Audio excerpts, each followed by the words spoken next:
There's a story you tell yourself when the world blows up in your face. There's no way you could have seen it coming. No one could have, so there was no way to stop it. This is what lets you sleep at night. But go back in your mind to before it all happened. Replay it in your head, except this time, maybe you'll see it. Something small, out of place. Maybe it's just a single thread, but it's the truth. Nobody saw it coming when they arrived. An alien race known as the Covenant. Before 2552, there was no way anything like that could ever happen on Earth. On one of those distant planets in the outer colonies? Maybe. But an attack on Earth? Couldn't happen. Until it did. It's called glassing. Covenant warships rain plasma down on a planet until everything and everyone on the surface melts. Usually it's complete world destruction. Earth only got a taste. The prolonged orbital bombardment destroyed East Africa, killing millions before it ended. None of us were safe anymore. But something else happened that day too. Or someone. You've heard the eyewitness accounts. Every skeptic has seen the footage. I was there, and yet still to this day, it's unbelievable. A massive man in green armor appeared seemingly out of nowhere in New Mombasa, performed superhuman feats to single-handedly repel a global invasion and then disappeared? This was the Master Chief. The Unified Earth Government's military body, the UNSC, eventually released a statement. Who he is, where he came from, and that he's continuing to keep us safe. And that was that. But who is the Master Chief? Where did he come from?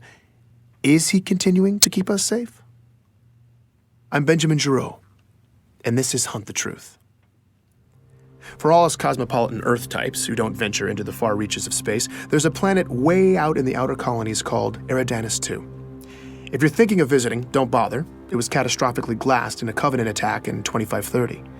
But 19 years before it got wiped out, our hero, Master Chief Petty Officer John 117, then known as John, was born in a metropolis called Elysium City. That's where I started. Do I remember him? Oh, yeah, you don't forget a kid like that. That's Dion Govender. He chatted with me from his home in the outer colonies. Dion's retired now, but years ago he taught John at Elysium City Primary Education Facility number 119. Apparently schools in the outer colonies don't have the catchiest names. John was something else. He was sharp and quick, always evaluating the situation. Other kids just gravitated to him, you know? Dion seemed most excited to talk about John's athletic ability. The kids used to play King of the Hill after school. You know, the old game where you wrestle and push each other to try to be the last man standing. I would walk by sometimes, see him playing after school, you know, and without fail, I swear, it was always John standing alone at the top of that hill. Right. Yeah, every single day. Yeah. Matter of fact, I think the other kids ended up fighting for who got to be king halfway up the hill, because nobody was messing with John. I definitely remember John. You're going way That's Ellie back Bloom, to that question. another lifelong resident of the outer colonies. When she was young, she and John lived on the same street, just a few houses down. Well, he was a little younger than me, but let me tell you, that boy did not look like a kindergartner. He was a big kid. My friend Katrina and I used to meet him in this vacant lot in the neighborhood. The three of us would build these obstacle courses out of random junk and then race. You know, just kid stuff. As Ellie talked about her early years in Elysium, it wasn't long before she was getting nostalgic. On warm nights, sometimes our parents would let us go out to the green space and lie in the grass. And we'd just lie there, stare up at the stars. It was a nice place to grow up. Finding Ellie was a huge win for me. When a planet's been glassed, tracking down former residents can be damn near impossible.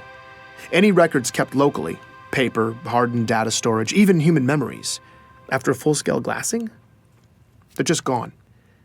Thankfully, though, the Office of Naval Intelligence, or ONI, had furnished me with a list of interviewees.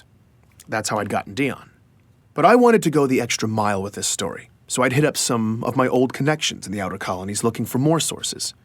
Ellie was my only hit so far. Did you keep in touch with John? No, I wasn't allowed to use Waypoint much when I was little. But I did keep in touch with Katrina. We still talk, actually. You know, she probably remembers John. I'm gonna tell her I talked to you. Wait, what was this for again? It's a military thing? Oh, no, John is the Master Chief. What? He's Yeah, John became the Master Chief. like the Master Chief. Yep. No way. Are you serious? I'm not Oh, kidding you. I'm telling my you. God. That's crazy. L.A. lost her mind for a few minutes. I guess it's not every day you find out that your childhood playmate saved the galaxy. Oh my God, now I'm definitely telling Katrina. I mean, she is gonna freak out. All right, so maybe Ellie wasn't going to be much help. I needed more of the young warrior angle.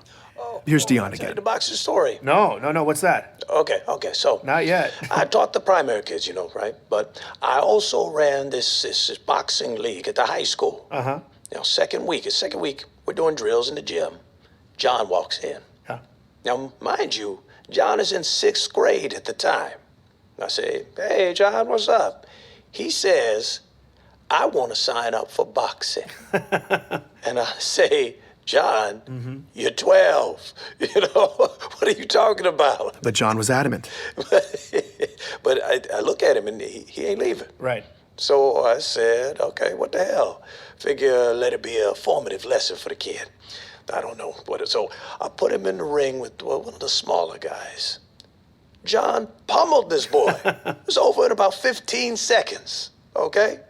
So, all right, I put him in with this bruiser. Now, a real good fighter, Yeah. okay? Good fighter. 2 punches. John laid him out. 12 years old. I liked talking to Dion. He was warm and funny in that grandfatherly memory lane kind of way. I realized I'd gotten lost in it all when the narrative took a dark turn. But then, one week, John just didn't show up. It was 25-24. John was 13. That's when the nightmare of the insurrection that had been plaguing the outer colonies finally landed on John's community. Under pressure from UNSC troops, the rebels were on their last leg, desperately seizing territory in the region and launching paranoid inquisitions to find spies. Civilian abductions and interrogations became commonplace. They would just, question you. Just these meaningless questions for hours and hours. Thomas Wu was living on a neighboring colony when the rebels showed up and hit hard, sweeping up Thomas and thousands of others in raids. What followed was months of horribly overcrowded detainment, neglect, and often constant questioning. Did you know this guy? What are the encryption codes for this system, that system? And you have no idea what they're even asking you. In the final couple months, Thomas says his captors started coming unhinged, and then toward the end, they just disappeared, They were gone. leaving Thomas and hundreds of others locked up, starving.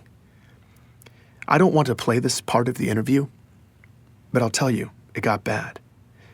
He talks about being packed in like sardines, warm bodies, cold bodies, people dying in the dark, the smell. He doesn't know how long it lasted, maybe weeks, but Thomas and many others survived. They made it out. Well, we helped each other. We looked out for each other. And I mean that was the only way. We made it through to the liberation, and then we left. We never looked back. When I asked him where the survivors relocated to, Thomas began to list off which cities were safe for refugees at the time. Decades later, he can still recite them all from memory. Alexandria, New Jerusalem, I asked about John's hometown. Perth City. What about Elysium City? No. Insurrectionist cesspool. Yeah, no, they got it bad there. Dion Govender confirms this. In Elysium City, people just disappeared back then. Just happened. Once the insurrectionists took over, whole neighborhoods just got scooped up. This went on for months. Every day. He talks about watching his community get torn apart slowly, every day. I asked him about John. Yeah. Him and his parents. Sean missed the first practice and the last one. Back then, it seemed like everybody had... I'm sorry. No, it's fine. Take your time. It was hard watching Dion break down like this. He just looked defeated. These kinds of interviews are brutal. I wanted to comfort him, but it just felt condescending. Like I have any idea what it was like for him. So we were quiet for a bit. Before we ended, though, he said this. I think that If anything good can be said to have come from all of this, it's that everyone who went through it can know that their struggle wasn't for nothing. When you have a young man who can rise up from something like this and do what John has done, he honors all of us. Dion believed in John the way the rest of us believe in the Master Chief. He made it seem like this tragedy that shaped him was almost necessary. I certainly felt like I had the proper beginnings to a hero's origin story. The story made sense. It felt right. Sometimes you have to go back, though. Look again, because maybe you'll see something small, out of place, that single thread. Later that evening, after my interview with Dion, I was pretty drained, so I spent some time sifting through a bunch of file boxes. I'd paid this scavenger in the outer colonies to dig around and send over any Elysium City documents she could find. The only local government records left were hard copies, but I took them anyway. I was sorting through a messy box of local census registries when I stumbled across John's name. One line of basic information, printed out in black and white. That's when I saw it. A single letter next to his name. D. I was staring at an official document that said quite plainly that in 2517, John died at 6 years old. Please join me for the next episode of Hunt the Truth.